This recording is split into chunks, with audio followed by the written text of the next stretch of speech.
Hey, badass business owner, who are you talking to? No, seriously, who are you talking to?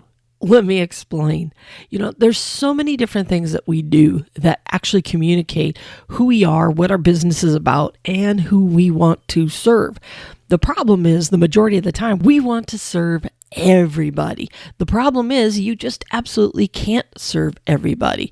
It could be a dream. And I think what happens is we think that if we try to serve everybody, it'll be like a funnel. At least some of them will bite the hook, just like if you're fishing, there's tons of fish out there and you're just hoping that one of those fish bite that hook.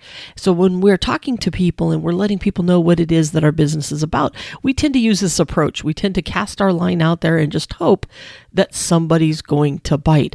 But the problem is we're fishing in a lake that has no fish. Because if you are talking to people that have no chance in heck of using your business, you're just wasting your time and your energy. So what I want you to do is I really want you to start thinking hard as to who is your ideal person. Like if you could land the perfect customer, the perfect client, is it somebody that's going to use your services every single month? Is it somebody who's not afraid to spend a higher dollar average than the average person because you want to have some elevated services and you want to offer something really good out there? Is it somebody that has kids? Are you focused on older individuals? I mean, who is it that is your ideal customer? Have you ever really thought about if you could have tons of this particular type of person, you would be in hog heaven? That's what I really want you to think about, because yes, you want all kinds of people. And I'm not saying you're not going to catch other types of fish, but I want you to focus on one specific person that you think is going to be your ideal customer. So for example, you've heard me say this a bunch of times. If you are going to be installing garage doors, you don't want to be fishing over in the pond with carports because they just don't have garage doors. They have no need for garage doors.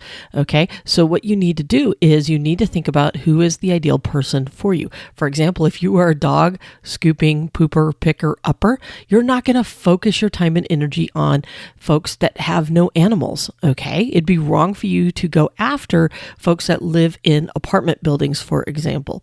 Now, I'm not saying people in apartment buildings don't have dogs, but they don't have the same needs of having somebody that's going to come out on a regular basis to clean up their backyard because it has gotten full of poo. I want you to be thinking of folks that have certain needs. If you're a carpet cleaner, you're going to be thinking of people that have high traffic throughout their home. Maybe they've got 3 or 4 kids. Those are the folks you want to go after versus the retired couple that are down for the winter. They're not going to give you as much business. Sure, they might. Now, listen, it doesn't mean people aren't going to use your business who are outside of that demographic. It just means that you're going to put your energy and your focus in going after the 80% of the people that are going to use your business. So instead of focusing on everybody, you're focusing any of the marketing that you do, any of the target advertising that you do, anything that you are really going after, that's what you want to do. For example, you've heard me talk about the fact that you need to partner up with a real estate agent. If you have a cleaning business, it doesn't necessarily mean that everybody doesn't need their house clean, but when you're working with a realtor, they automatically have people that are looking for folks to clean up their house because they're going to move out, or maybe they're just about to move in and they want a professional cleaner to go through it. Targeting that marketing.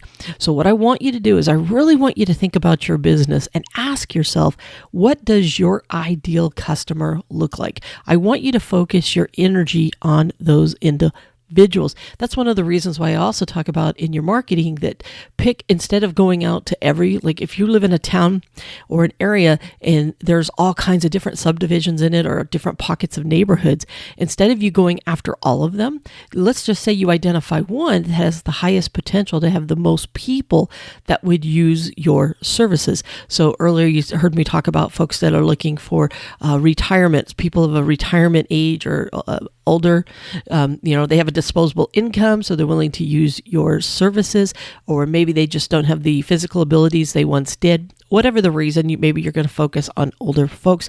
So why not target all of your energy into 55 plus communities? Almost every area has a pocket or either a subdivision or a group of part of a town. I mean, here in Arizona, we actually have 2 towns that specifically target those individuals. Focus on that group instead of trying to go everywhere. It's not that someone down the road can't use you. Once again, it's all about the fact that you want to put your energy and time going into those folks, and then everybody else is just gravy on top, or an ice cream sundae. Okay, everybody else is just the whipped cream and the cherry and the sprinkles and the sauce, but the ice cream itself is your main part of that dish, and that's the people that you want to go with. I'm getting a lot of different analogies out here to kind of give you a visual of what it is that I'm talking about. It's not that you have to walk away from all of that other business. I'm not telling you to do that. I'm just saying find that key person. Sometimes they're called an avatar. Sometimes they're called your ideal customer. There's a lot of different words that are floating around out there. I just want you to think about the fact that if you could have 100 of these people because they are the ideal person that would use your services, that's what I want you to go after. I want you to narrow that down. What's the main fish you want to catch? I mean, if there's a bunch of them in that lake, which one's the one that you want to catch? Okay. Whichever version works for you in this whole analogy, I want you to grab it. But the main thing I need you to do is I need you to stop trying to capture everybody. Okay. You will get a lot of different people, but it's going to be a lot easier to get people that are already hurting and need your service. Remember, you've heard me talk about solving someone's pain point. That's what you want to focus on. What is the pain point you are trying to solve? When you figure out what pain point you're trying to solve for people, it automatically will help you identify who that target customer is. Okay, earlier we had the example of the pooper scooper. What pain point are you trying to solve? People can pick up their own poop, but what causes them to pay someone to pick that up? Is it a lack of time? Is it a lack of resources? Is it a lack of physical ability for them to be able to do it? There's all kinds of reasons. Then you take that and narrow it down again and say, who is that tribe? Who are those people that would need those services, who have that pain point that I can solve? Once again, elderly folks might fall into that. People that are working and they're not home quite a bit, they might need those services. Might be somebody who works 6 days a week, or maybe they work long, crazy hours, or they work overnight. Whatever the case may be, who is that target audience that you're going to go after? Who is that person? I know I'm rattling. I'm really just trying to come up with a bunch of different analogies to find one that might stick for you and for your business. All right. So with that, I'm going to go ahead and wrap this up, but I want you to ask yourself, who are you talking to? Who is it that you really, really, really want to be your main focus of your business? The rest is gravy. The rest is the sauce and the whipped cream and the cherry, whatever the case may be. But who is that main dish? Who is those main individuals that you are trying to talk to? All right, with that, I'm out of here. Go put your thinking cap on. I want you to spend the next few hours thinking really hard about who is that main person you're going for and what's that pain point that you're going to solve for them. Because I'm telling you, once you figure this out, you're going to see your business blow up and get so much better at what it is that you do, that you're going to have more clients than you know what to do with, because you're going to focus your energy on that ideal person. Once you identify who they are, you're going to go all in, you're going to go after them, and you're going to find that you are going to have way more successes because these are people that you've identified that absolutely need the service or product that you provide. All right, with that, I'm out of here.